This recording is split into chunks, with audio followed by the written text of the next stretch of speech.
Richard Kodjo, bonjour. Bonjour. Comment réagissez-vous à la décision de la justice ivoirienne de mettre en liberté provisoire les 14 proches de Laurent Gbagbo, notamment le président du FPI, Pascal Afine-Guessant? Nous ne pouvons qu'être satisfaits de la libération de 14 de nos camarades. C'est une décision de justice que nous saluons. Mais néanmoins, notre position que nous avons exprimée déjà en son temps, elle est connue. Nous disons que l'acte qui permet l'emprisonnement de Sangaré Aboudraman, qui est professeur à l'université, d'Afine-Guessant, qui est président du FPI, cet acte-là est politique.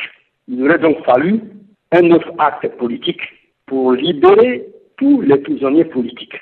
Parce qu'en démocratie, la place des citoyens n'est pas dans les flancs de la République, n'est pas dans les prisons.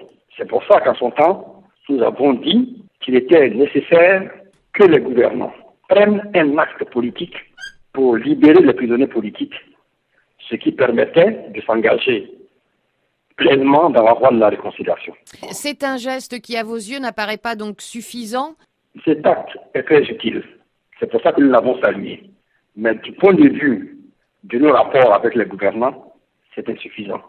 Parce que les procédures sont en cours. Parce que la liberté n'est que provisoire. Donc, d'un point de vue politique, la libération provisoire est insuffisante. Est-ce que cela veut dire que le FPI va continuer à boycotter toutes les échéances électorales qui s'annoncent? Madame, le boycott des élections que nous avons effectuées a toujours été justifié. Je ne veux pas y revenir. Le rôle d'un parti politique, la dimension du FPI, est de participer aux élections.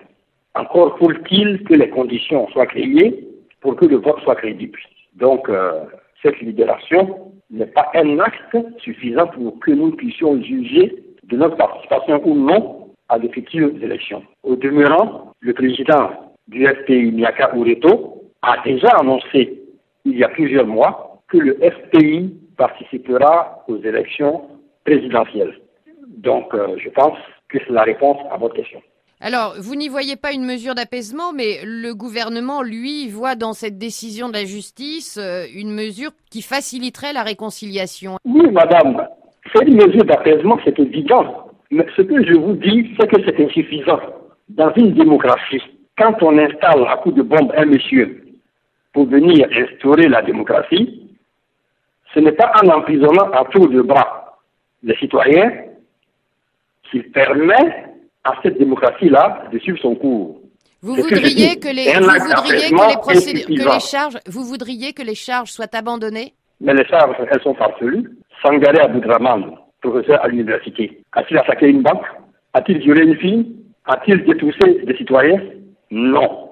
Sangaré Aboudraman, professeur à l'université, a été arrêté pour des raisons politiques. Il en est de même pour Afine-Guessant et des autres prisonniers politiques. Il faut que vous ayez une notion claire des prisonniers politiques et des prisonniers de droit commun.